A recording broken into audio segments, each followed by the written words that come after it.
The storm had always lived inside her. Arya didn't know why she felt that truth with such certainty, only that it had whispered to her in restless dreams since childhood. Something more than human throbbed beneath her skin, a strange calling she could never name. And now, standing at the edge of Duskfall, the town that seemed carved from shadow and fog, she felt the storm stir, as if recognizing its home. The smell of pine and rain clung to the air, rich and ancient.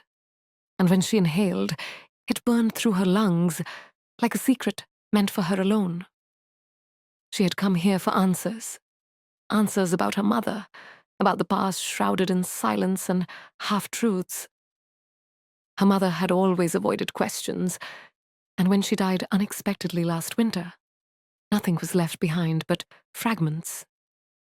The name of this forgotten town scribbled into the back of an old journal, and a warning Arya never understood. Never go to Duskfall unless fate leaves you no choice. Fate or accident, she was here now, and every instinct in her body told her there was no going back. The main street was quiet. Duskfall looked almost untouched by time. Weathered wooden storefronts, lamplit windows, an old general store with the paint peeling off the sign. But there was a tension here, a silence thick as the air before lightning strikes. The few townsfolk she passed glanced at her with wary eyes, some turning their heads sharply, as though refusing to breathe the same air as a stranger. She felt the weight of their scrutiny pressing down on her spine, but she squared her shoulders. She had never belonged anywhere. If she could weather that pain her whole life, she could weather this. The storm inside her cracked open when she felt him. Not saw, not heard, felt. A rush of heat, a sudden tightness in her chest, a roar in her blood, as though something deep and primal exploded awake within her. She turned sharply, almost colliding with him. The man was taller than any she'd met, broad-shouldered, built like something sculpted of strength itself. His presence burned hotter than fire, colder than ice. His dark hair gleamed under the fading light, and his eyes, God, those eyes, an unnatural silver, sharp and unyielding, like they had seen centuries of blood and grief. When they locked on hers, her soul seemed to unravel. It was instant, inescapable. The mate bond. Her breath caught on a sharp cry she barely contained. Her body swayed toward him, as though commanded by some force older than time itself. She gauged the wild flicker in his eyes. Recognition, fury, hunger, despair. And something else. Something he wanted desperately to crush. His lips curled into the faintest growl, and she swore the sound rattled through her bones. No words were exchanged at first. They stared at each other, bound by that visceral, impossible tether. The air between them crackled. Her heartbeat thundered so loud she could feel it echo in her ears. She wanted to reach out, to touch his skin, to understand this collision that felt like destiny, clawing at her from the inside out. "Who are you?" His voice was low, a rumble, dangerous and magnetic. His scent hit her then. Pine smoke, earth, and iron. It made her sway on her feet. She opened her mouth, but her tongue felt heavy. "Arya," she managed, though it sounded pathetic against the weight of his stare. "I just arrived."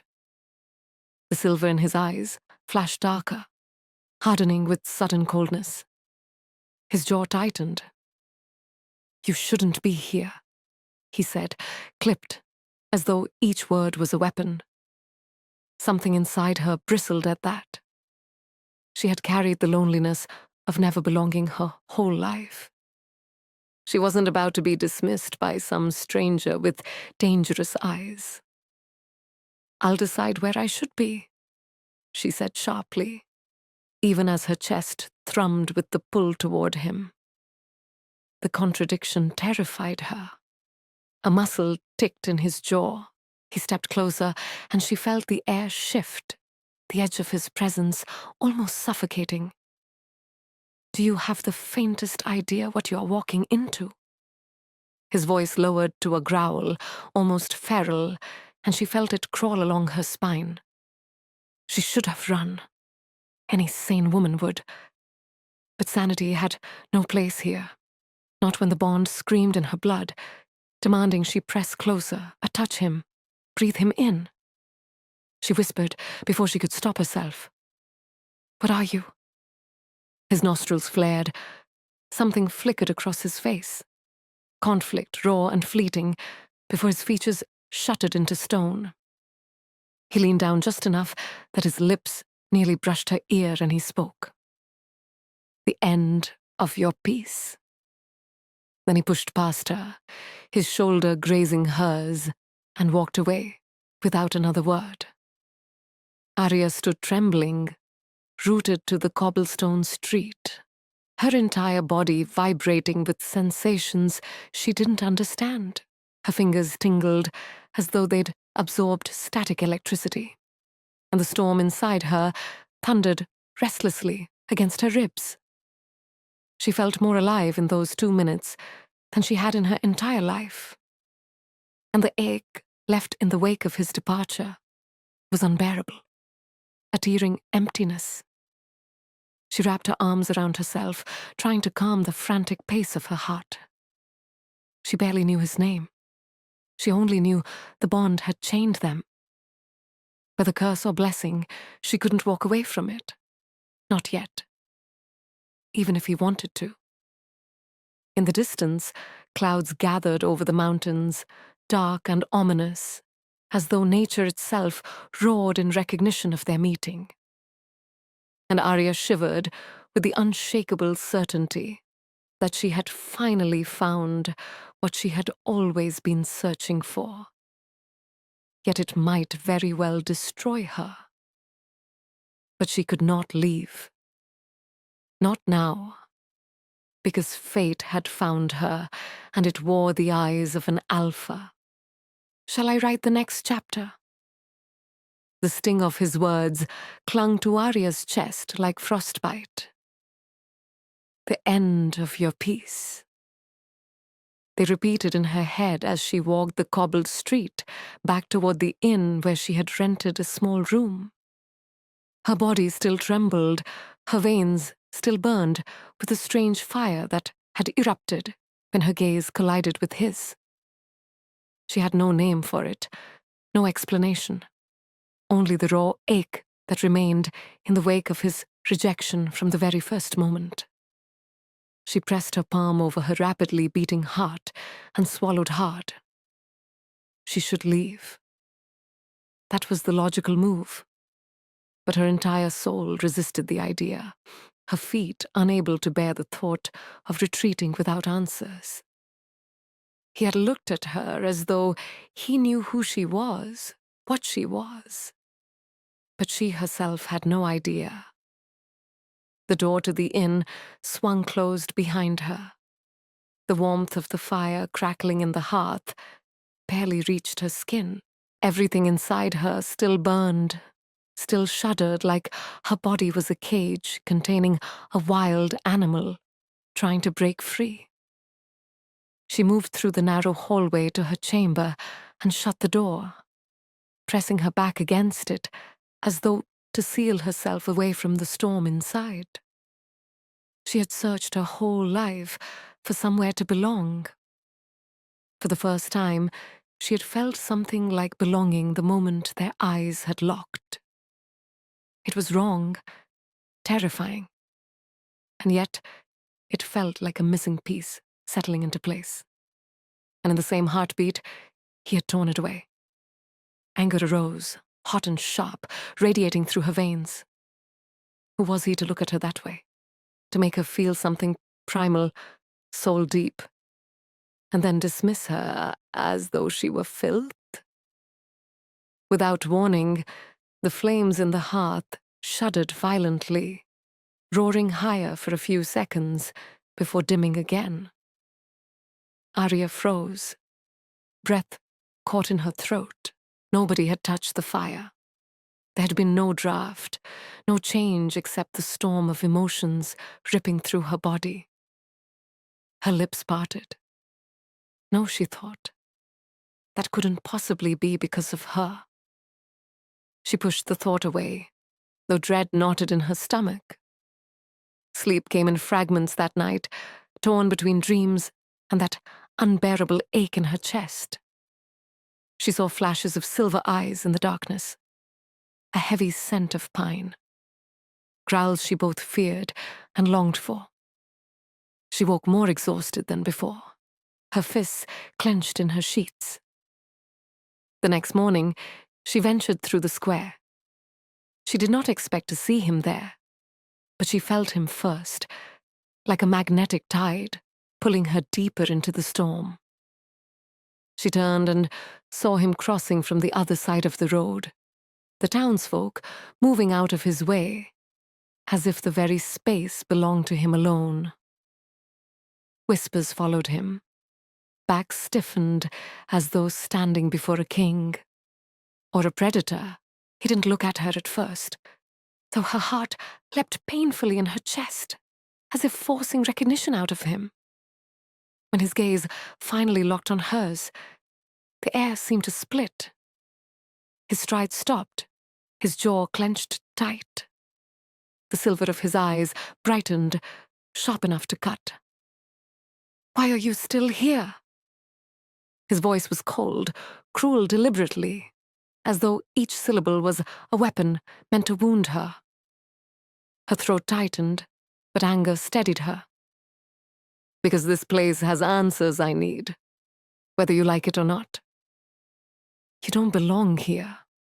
Humans die when they meddle in what doesn't concern them." His words cut through the morning air, his tone severe enough that even passers-by winced at the cruelty in it. Arya's breath hitched. Human. The way he spat it left her hollow. Human? That was why he looked at her with such disdain. And yet, deep down, she knew she couldn't be what he claimed. Something inside her rebelled at that label just as fiercely as fire burns when it touches snow. "I'm not afraid of you," she said, though her voice cracked on the last word. His nostrils flared. "You should be."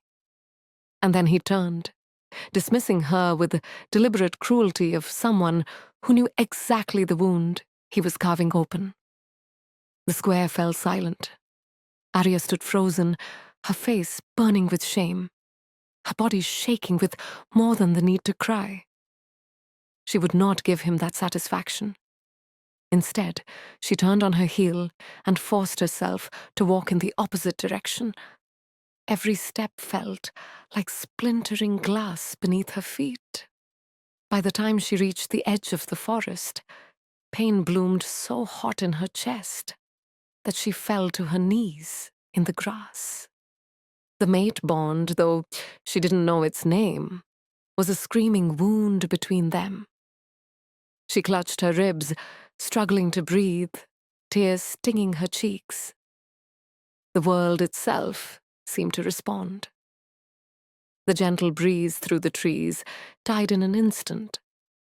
Silence spread like a graveyard. Then a violent wind surged from nowhere, whipping through her hair, rattling the branches, hurling pine cones and leaves like shrapnel. Birds shrieked and scattered, and beneath her trembling hands, frost spread across the blades of grass. An unnatural, glittering rime that forced her eyes wide with horror. Where her tears struck, tiny clusters of ice crystals bloomed like delicate spiderwebs. Her heart ached, pulsing raw pain, and the earth shuddered as though echoing it. When the storm finally died, she was left kneeling in a circle of unnatural frost on the forest floor, hair tangled, her body shaking from both despair and confusion. She staggered to her feet, wiping her face. She didn't understand what was happening, but she knew one thing with burning clarity. That man, Kyle, whatever he was, had just lied to her, because she was no ordinary human.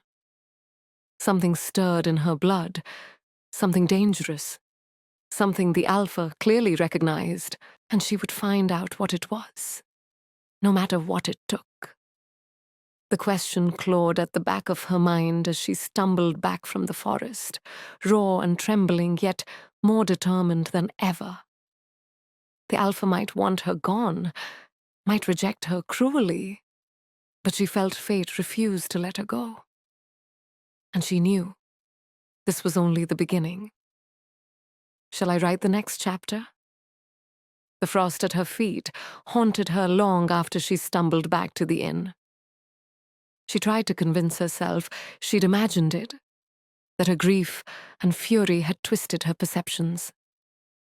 But the memory of ice blooming where her tears had fallen refused to fade. Every time she closed her eyes, she saw it. Delicate crystalline patterns glittering in the moonlight. A reflection of her heartbreak carved into the earth itself. For years, she'd been haunted by the sense that she was different. That something inside her wasn't entirely human. She had sharper instincts than others, hearing whispers in silence or flinching at the faintest sense on the wind. But she had buried those differences under layers of denial, because there had been no proof. Today, there had been proof, and it terrified her. Cale knew. His rejection carried the certainty of someone who had recognized her secret before she did, which meant he also knew answers she desperately needed, even if he intended to deny them to her. And she wasn't going to walk away quietly. The next morning, she set out to the edge of duskfall, following the only lead she had, her mother's handwriting in the journal hidden deep in her luggage. Scrawled between lists and half-finished letters was a note. Cabin, North Ridge Trail, keys beneath the stone marker. It took her nearly an hour to reach the path into the forest. The morning mist clung to the evergreen needles, wetting her hair, seeping chill into her skin. The trees towered high like sentinels, their eerie silence unsettling. Every crunch of her boots on the undergrowth sounded like a trespass, where trespassers were not welcome. The cabin was exactly where her mother's note had said it would be. A slanted roof, sagging under moss, shuttered windows like closed eyes. A forgotten place, swallowed by time, except that she watched the moment she stepped near it. She crouched near the marked stone at the steps, and sure enough, found a rusted key, nestled beneath. It took forcing the lock, coughing in the stale air, and brushing away cobwebs before the shadows revealed themselves as furniture. A bed, a rickety shelf, stacks of boxes, warped by damp. Dust heavy as snowfall coated everything, and the air smelled faintly of something bitter, acrid, like dried herbs left too long. She lit a lantern and began searching. Her hand shook as she opened the first box, but what she found inside shocked her. Journals, dozens of them, bound in worn leather, their spines cracked with age but protected by careful wrapping. She pulled one open with trembling fingers. The handwriting was her mother's, looping but hurried, scrawled across page after page. The blood of two worlds is a curse and a gift. Arya must never know what she carries, not until fate demands it. Her breath hitched, the words blurred as her chest constricted. She turned to another page. Notes about wolves, bonds tied by forces older than blood, about rituals of claim and destiny. Drawings of crescent moons intertwined, scratched down as though every stroke had cost her mother's sanity. The ground seemed to sway. "What did you hide from me, Mother?" Arya whispered. She lifted her lantern higher. In one journal, she discovered a folded letter, sealed but never sent. Her name written across it. Her stomach bottomed out as she broke the seal. "My dearest Arya, if you're reading this, then the storm has come for you sooner than I ever wished. Trust nobody but your blood. If you feel the bond, resist it. It will demand pieces of you no mortal can give. But remember this: you are not only human, and you will be hunted because of it." Her fingers shook. The lantern light quivered. Not merely human. The proof was here, her mother's handwriting screaming the truth she had always suspected. Before she could process it fully, a noise at the door snapped her head up. The creak of the porch steps. A heavy shadow moved across the slats of pale light slicing through the shutters. Her pulse lurched. She slammed the journal closed and held her breath. The door rattled, then burst open.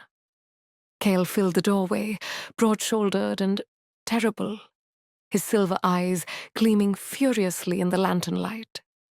His scent, a blaze of pine and smoke, crashed over her senses, dragging up the bond until her knees weakened.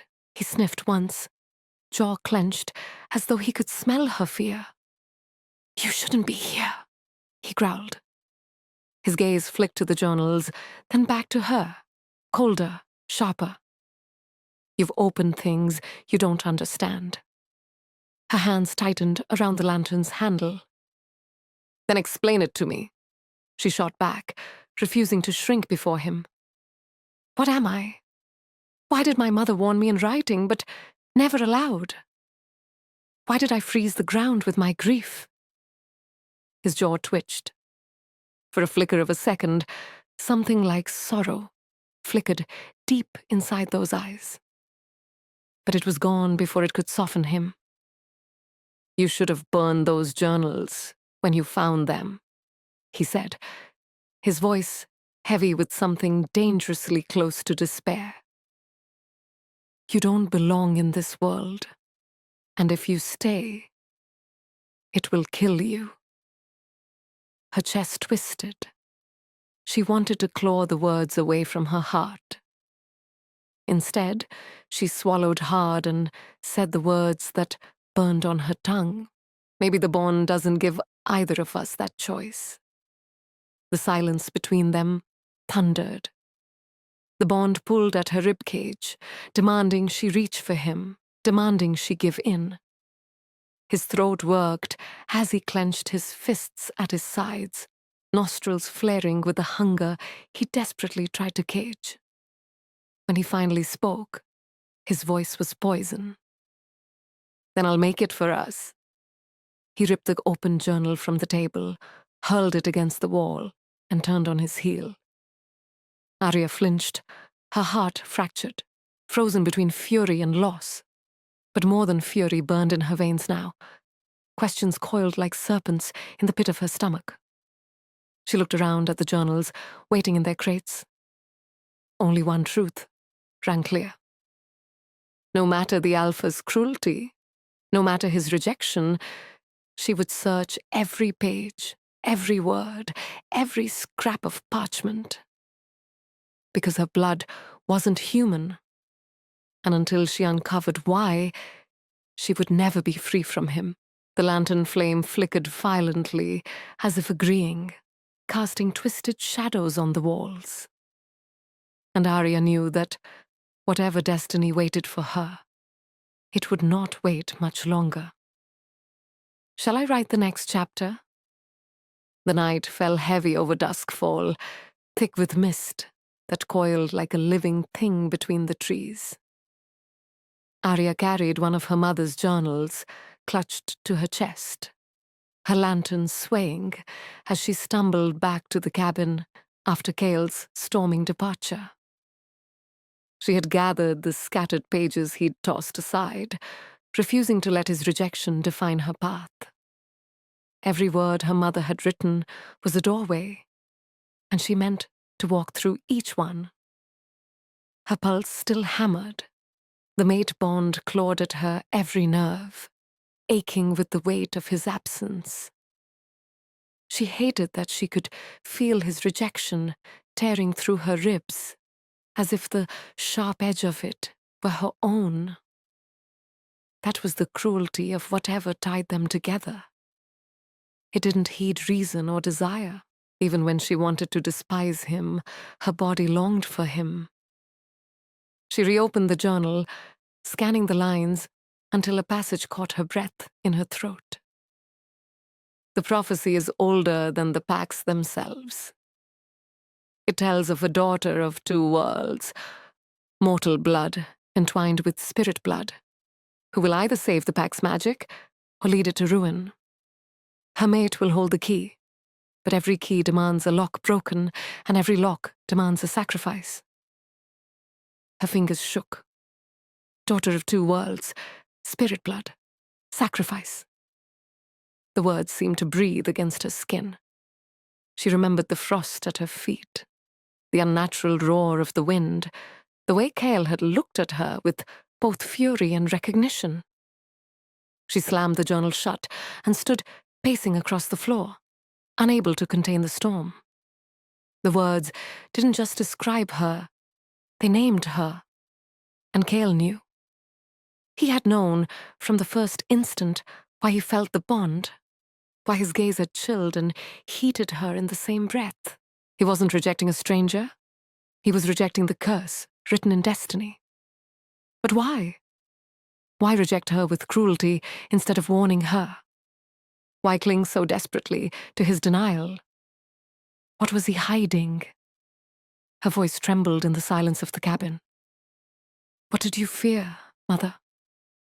The only answer was the whisper of the wind pushing against the shutters, as though even nature hesitated to reveal the truth. She forced herself deeper into the boxes. More notes, more frantic scribbles, diagrams of runes, inked with ash, smeared into the paper. The fragments built a shape she didn't yet understand, but the same prophecy repeated again and again, scratched deep into the margins until the ink tore holes. Her head fell against the desk as emotions churned. Fear, rage, a pull toward Kyle, so agonizing it tasted like punishment. Her mind screamed with one truth. He thought she was the curse the prophecy had warned of. But Arya wasn't her mother. She wouldn't hide from answers. That decision felt like steel in her bones. The next day, she ventured back into town. Whispers followed her every step. She had seen the way people had looked at Kyle yesterday. The devotion, the fear.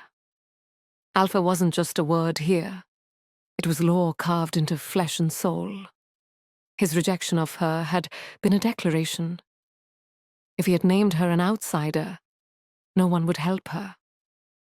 Still, the innkeeper, a weary-looking woman with graying hair, softened when she saw Arya's pale face and trembling hands. "You've been in the rich cabin," she said quietly while refilling Arya's cup of water. Arya froze. "You know it?" The innkeeper's eyes dropped to her apron. "Your mother used to stay there, long ago. She never liked the pack watching her. No roots, that one. Always restless, always haunted." Arya's throat tightened painfully.